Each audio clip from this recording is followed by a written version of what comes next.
There's Angela Rose, a conjurer with a focus on wind magic. She's got big hooters and stands out among the group. Next up is Durden Walker, also a conjurer, but his specialty is earth magic. There's also Jasmine Flameworth, an augmenter who specializes in dual daggers. Among all the adventurers, she's the most passive. Without saying much, she quietly walks towards the carriage they're about to ride in. Lastly, there's Helen Shard, another augmenter with a specialty in magic archery. Now that everyone's acquainted, Reynolds decides it's time to move on. They load the carriages with their things, and the journey begins. The time has finally come for Arthur to explore a world beyond the little village he knew. As their journey continues, dawn breaks, and so do the monsters. The adventurers quickly take care of them, and they set up camp deep in the forest to spend the night. As everyone enjoys the bonfire, Arthur seems a little dejected, feeling the weight of this mundane journey. Helen Shard then turns to our boy and sits beside him to catch up. She's quite curious to learn more about him after hearing his father constantly praise him as a great magician throughout the journey. Meanwhile, Crench notices the two talking, and decides he's going to test Reynolds' son for himself. Without much warning, he grabs the little one off the ground and proposes a quick duel. When Arthur finds himself facing off against Crench, he is unsure if he's even supposed to fight an adventurer like this. His pleading eyes dart toward his father, hoping for a way out. But his father only grins and starts egging him to win. Feeling utterly hopeless, Arthur can't believe how his father is literally useless in moments like these.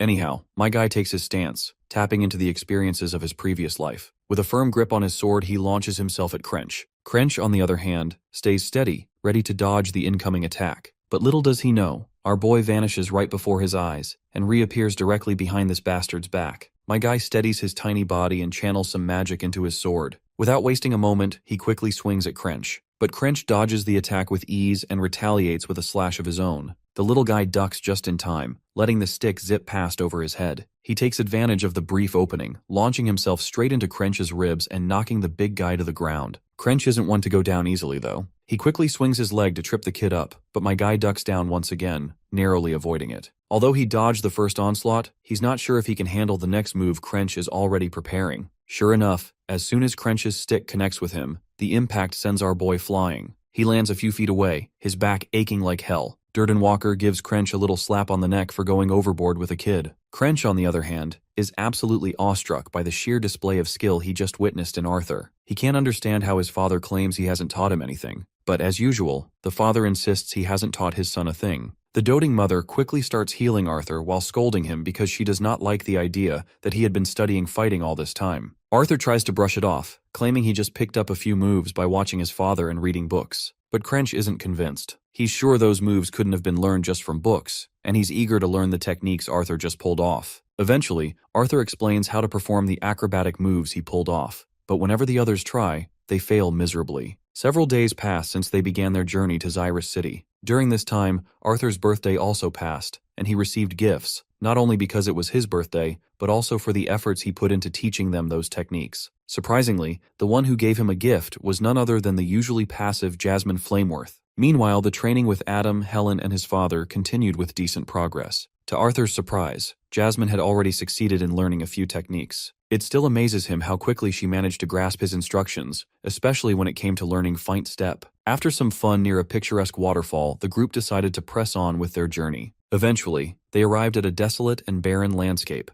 a stark contrast to the lush greenery they had left behind. As the group shared some lighthearted banter, they joked about Arthur's father being a trouble magnet who always managed to drag everyone into some kind of mess. Meanwhile, Arthur tries to focus on reading a book but finds it nearly impossible to concentrate. The cause of his distress is Jasmine's stares, who just can't stop staring at him for quite a while now. Suddenly, their journey is interrupted by bandits. While everyone gets ready to face them, the looters outside launch a barrage of arrows. Thankfully, Angela Rose's wind magic stops most of them in their tracks, scattering the projectiles harmlessly. The adventurers quickly exude an intense aura as they grab their respective weapons, preparing for the fight. Helen immediately takes her stance, drawing and readying an arrow. But judging by the sheer number of bandits swarming over the hills, it's clear her single arrow won't be enough to deal with the danger. There are a shitload of bandits surrounding them, completely cornering the group from all directions. Finally, we get a glimpse of this disgusting guy, who seems to be the leader of the bandit gang. The bastard wastes no time in barking orders at his goons to leave the women and the kid alive. He does not want any damage inflicted on the two he mentioned. After all, damaged goods wouldn't sell for much. This is the pivotal moment when Arthur realizes that this world isn't so different from the one he left behind. Crime exists here too, and it's just as cruel. Either way, my guy is ready to face the challenge ahead. He grabs his dagger tightly, preparing himself for what's to come. But before he can act, his mother instinctively pulls him into a warm hug, whispering that there's no need to worry because she's here. The bandits release another volley of arrows, but Durden Walker quickly conjures a wall of stone using his earth magic and blocks most of the attack. However, the bandits begin to overwhelm them, charging from every direction. A few arrows manage to slip past the stone wall, heading straight for Arthur and his mother. Thankfully, Angela Rose saves the day by using her wind magic to deflect the incoming projectiles. The leader of the bandit gang finally makes his move, and comes down the hill to confront the party. Helen Shard isn't about to let that happen without a fight. She fires her arrows, managing to take down 2 of the goons. But the leader deflects her shots with ease. Meanwhile, Reynolds is going all out, cutting down these bastards left and right. With a single dash, he takes out a whole bunch of them in one fell swoop. One sneaky bastard tries to ambush Reynolds from behind, but Helen spots it just in time and drills him with a perfectly aimed arrow. The battle rages on, and we catch a glimpse of Crench in action as well. He's not holding back either. When a fat ass tries to sneak up on him, Crench dodges the attack right away and counters with a series of devastating stabs. We also notice how fierce Jasmine is with her dual daggers. She's brutalizing these bastards, slashing their necks or gouging their eyes out without hesitation. One creepy bastard in the background cracks a whip, aiming it directly at Jasmine. But instead of hitting her, the whip slices through one of his own men's legs. The blow is fast and devastating, and Jasmine barely avoids it. The bastard is undeterred and cracks his whip again. The speed at which he swings it is insane, but Jasmine matches the pace with her impressive acrobatics, dodging and weaving through his attacks. While she avoids some of the major blows, she still ends up with some nasty grazes. That just goes on to show that even she's not invincible. Meanwhile, Arthur watches the battle happen between Jasmine and the whip-wielding bastard. He takes note of how Jasmine is at a significant disadvantage against her opponent's range attacks, and he realizes he needs to figure out a way to help her. But as much as he wants to assist, he's not sure if he even stands a chance against an adult augmenter with his tiny body. Suddenly, someone crashes into their carriage, and unfortunately, it's Reynolds, and he's severely injured,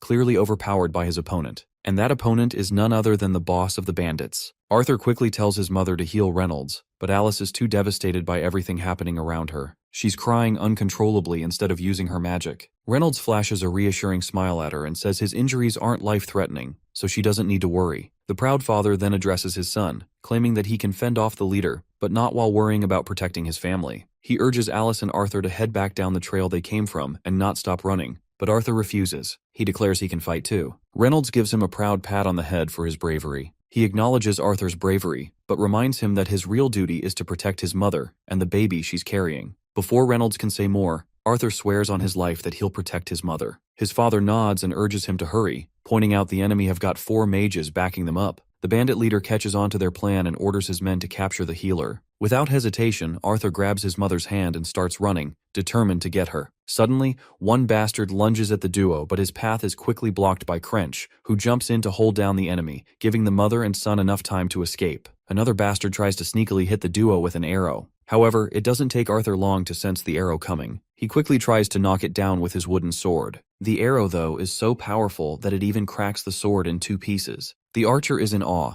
stunned to see how a kid blocked his mighty arrow. But while he's distracted, his head is drilled by an arrow unleashed by Heron, who quickly tells Arthur to run. As the little one runs with his mother, he notices something peculiar. As far as he remembers, there were supposed to be 4 mages, but he can't seem to spot the 4th one. He even tries counting them. One is engaged with Crench, another with Durden Walker, and the third with Jasmine. That's when Arthur notices the 4th guy, standing atop the hill, conjuring up a giant ball of mana. The bastard quickly throws that ball of energy at the mother and son. Arthur isn't sure what to do in this critical moment. Even if he uses mana to block it, his mother won't be fast enough to avoid it. In a split-second decision, he slams his little feet on the ground, pushes his mother out of harm's way, and through that hazy ball of mana, he throws his dagger with godly speed. The dagger strikes the bastard's leg immediately. The mana ball, however, brutally wounds Arthur, sending him flying toward the cliff's edge. As he begins to fall, he drags the mage down with him. The dagger Arthur threw was attached to a mana string, which is helping him to pull the mage along. But just before they completely fall, the mage clings to the cliff's edge. Unfortunately, the part of the cliff he holds onto crumbles under the weight, and both of them begin to plummet into the abyss. Durden Walker notices the little one falling to his death, so he conjures a massive hand made of earth to save him. But it seems Durden is already too late. Tears well up in Arthur's eyes as he continues to descend. What breaks his heart isn't just the fall, it's the thought that his dream of becoming a big brother is slipping away from his grasp.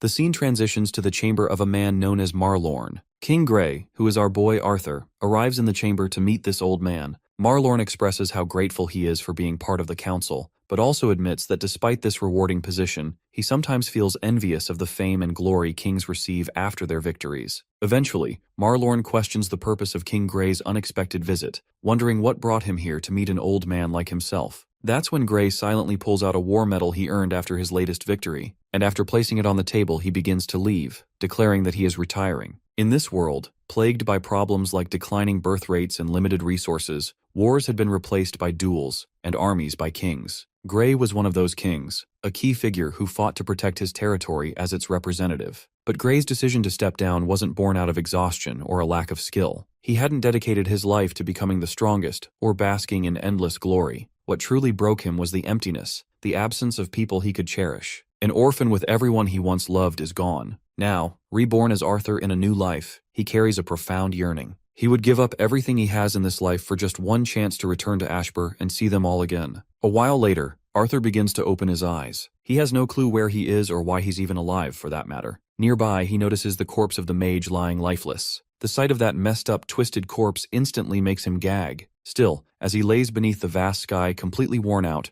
a leaf drifts down and lands on his face, jolting him awake. He spots a water pouch and a bag of food lying on the ground nearby. With the last bit of strength he has, Arthur crawls toward them. He grabs the food and devours whatever it is, making sure to gulp down enough water too. After the meal, he collapses back onto the ground, utterly exhausted. A while later, he opens his eyes again and tries to get back up, but his legs give out and he falls right back down. Despite that, he musters every ounce of strength left in him, finally pushing himself to stand. The first thing he does is pull the dagger out of the mage's dead body. When he looks up, he finally notices just how tall the cliff is from where he fell. It's unfathomable that he survived such a drop, but he doesn't have time to dwell on it, so he begins to walk his lonely path. Suddenly he hears a voice calling out to him. The first thought that pops into his mind is that the dead mage might be trying to tell him something. The voice echoes again, this time asking about the condition of his body. The poor kid musters up his courage and nervously tries to poke the mage's dead body to check if it's alive. But the voice quickly assures him that this corpse won't be reanimating, so there's nothing to worry about. Arthur heaves a sigh of relief at this unexpected reassurance. However, his guard immediately goes back up, and he questions the mysterious voice, asking if it was the one who saved him from that brutal fall. The voice doesn't hesitate to confirm that it indeed saved him, but when Arthur presses for its identity, the voice cryptically claims that he'll learn about it soon enough.